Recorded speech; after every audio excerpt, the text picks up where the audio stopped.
When you were speaking to me the other day, you really explained how the delays and how these processes and all of the letters and the phone calls and the interactions, what impact does that actually have on you as people who are in the middle of this sort of tragedy? It's really hard because it feels like you cannot go forward. Your life is just stopped there. You try to close the door, but there's always someone knocking and waking up your monsters. We will always live with this injustice. And until we find justice, I don't think nobody can move forward. Even then, it will be very hard to move forward. And, you know, they will keep like this for years. And God knows when we will get justice. For simple things like if somebody is suspected of murder, they will put him in prison and then investigate. But for Grenfell, there's 72 lives lost, children. But no one is behind the bars. They're still working, they still live their life when we are suffering. So they live in our expenses at the end of the day, even though we are the ones that lost. So it's just... You also said to me when I was talking to you about the sub-postmasters that they put the sub-postmasters in prison for stealing money, or thinking that they had stolen money that in the end wasn't stolen.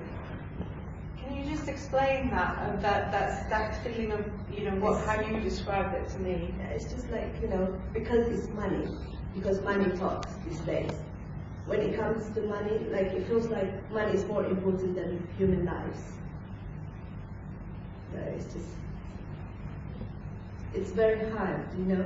How can you stop people's life because you suspect that they done something to the money? When there is reality that you've killed, there was 72 lives murdered. And when you compare, it's just, there's no comparison, because this is money, this is humanity, this is lives. So life is not mattering to governments. And in the end, of course, it turned out that they had not stolen the money, Exactly. but then their lives were ruined. Exactly. As were the Windrush scandal and the contaminated blood. So this shows you that the government, it just cares of money. It doesn't care of us. It doesn't care of what people are going through their lives. What they care about is temporary stuff. Would you like to just ask Hylam if he would like to say something, because Hylam lost his son, his 12-year-old son, in the fire. And can I just ask Hylam, would you mind translating? What's his experience been like in the last 6.5 years since his son was killed?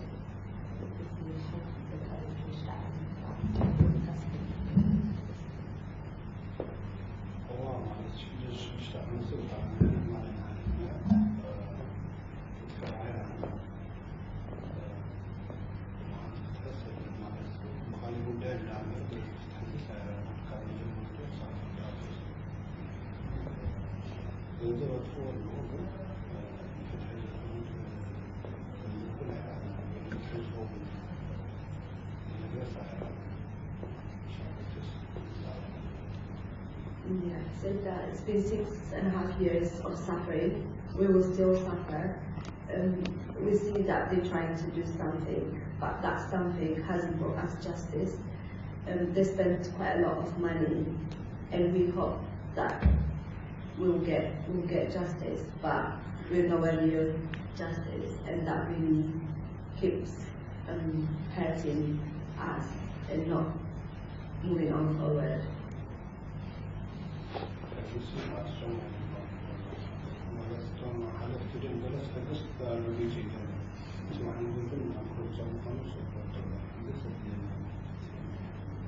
He said there's no law, the law is under feet. Whatever law they do is they're just neglecting and covering up everything. But one day that what they're doing will turn back to them. You believe in the law of karma?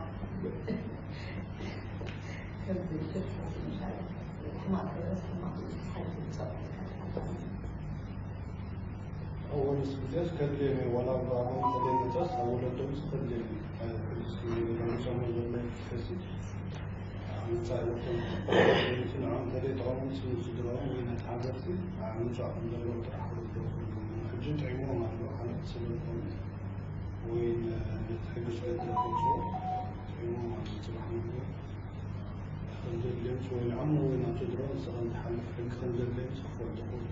Yeah, I just strongly believe that, and I believe that one day, if they don't suffer themselves, but or their family member or their kids will feel that in their skin, and then they will maybe remember us and feel our pain. I'm very sorry for your loss.